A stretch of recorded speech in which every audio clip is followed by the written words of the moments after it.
And welcome back to Houston Newsmakers, where my special guest is HISD Superintendent Millard House II.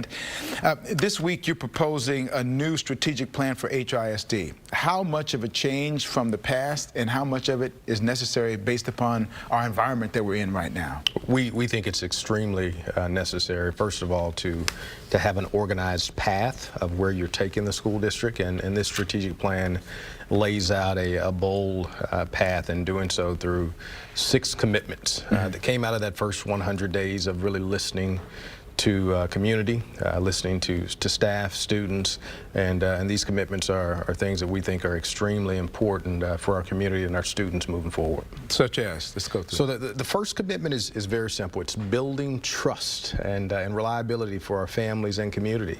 And I think the way we do that is reimagine our parent and family experience. Parents have to feel good about how they navigate the school system. We also understand that there has to be an increased level of transparency in everything that we do. We also understand that a sustainable and equitable budget is something that has to happen. We've been a school district for too long that has really focused on having a deficit and been okay with the deficit. That's not something I want to work towards on an annual basis. I want to work towards the opposite end of the spectrum. And then lastly, in reference to commitment number 1, student-centered operations in everything that we do. So when we talk about commitment number 2, it's providing equitable opportunities and resources at every one of our schools. We're moving forward with a brand new staffing plan that will ensure that there's a librarian at every campus, ensure that there's a nurse at every campus, ensure that there's social workers and counselors, college and career advisors, and other critical positions at every campus. And was it surprising to you to know that that was not in place? Wouldn't you think that that's a basic part of education? You would, but as a district that's completely decentralized, you would expect that, unfortunately. And I think decentralization has moved HISD in a very positive direction for several years, but there's some unintended consequences that have occurred that have caused the imbalance that we've seen.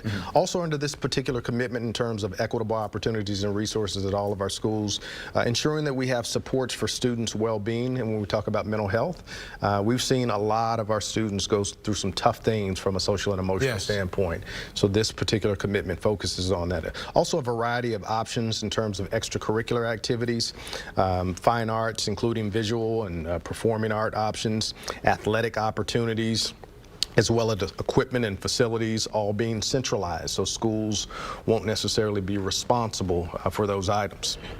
So the third commitment is ensuring great schools and programs are in every community.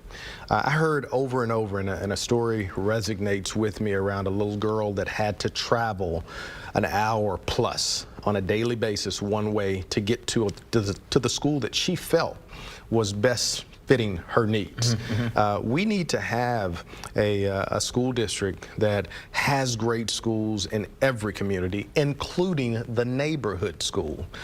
So we're ensuring that in this particular commitment number 3, that we place over the course of time great schools in communities all over, and ensuring that we're working on those neighborhood schools as well.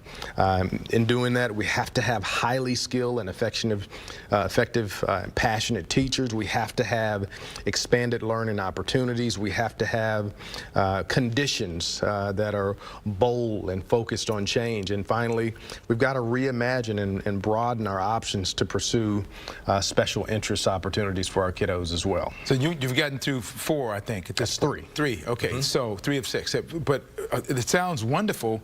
How's that going to be paid for? Is that going to cost more? And if so, where's that money coming from? When you talk about not wanting to run a deficit budget, that sounds like there may be some jobs that might have to go. Well, it really means that we're going to have to make some tough decisions, and some of those decisions that we've moved forward with already. Just this past week, we have let our administrative building at Hattie May, as well as our schools, know that we've done 2 things.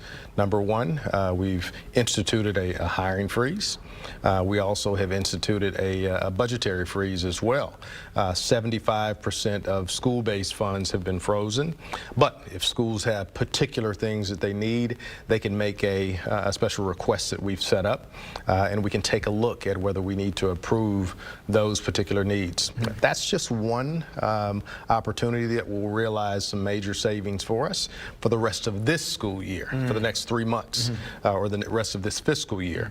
But there are going to be, as we look at this 5-year plan, there are going to be very tough decisions that we have to make, even on top of that. And you're prepared for that? We are prepared. That's why I'm here, Gabriel. And which areas do you think are going to be the toughest areas you're going to have to deal with? You know, anytime you're looking at making reductions to the budget, they're all difficult areas, whether that's personnel, whether that's schools, whether that's, you know, freezing assets or whatever.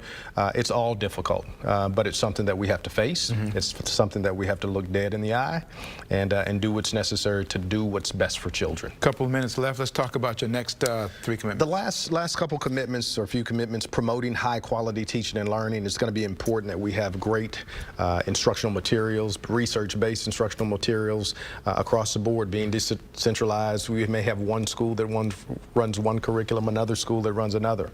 We're wanting to make sure that we have that consistency throughout. We also want to expand pre-K. We need our 3- and 4-year-olds in our buildings. So in the first year, we'll be expanding by 22 classrooms. We know that we also have to expand our fine arts programs as well, and finally expand access to our advanced coursework as well. So when we talk about commitment number 5, that's delivering effective services to our special needs students. We just haven't done consistently the job we need to do with our special needs students. And we've started work with a outside agency to support us here, and I've been very enthused about what that's looking like. This one's near and dear to me because as a student that had special services in my life, and having great special services can change your life. So commitment number 6, which is the last, is cultivating world-class talent. We have to recruit, retain great talent. 45,000 educators are leaving the profession annually in the state of Texas. 1/3 of the educators in HISD in our survey data showed that they had interest in the possibility of leaving the district as well. So this is something that we have to grab a hold of and ensure that we keep our best and that we attract the best. And growing talent is going to be big for us as well, developing good grow your own programs, as well as this compensation package that we've put in place also to keep and retain individuals in our district. A lot on the plate. I want to add a little bit more.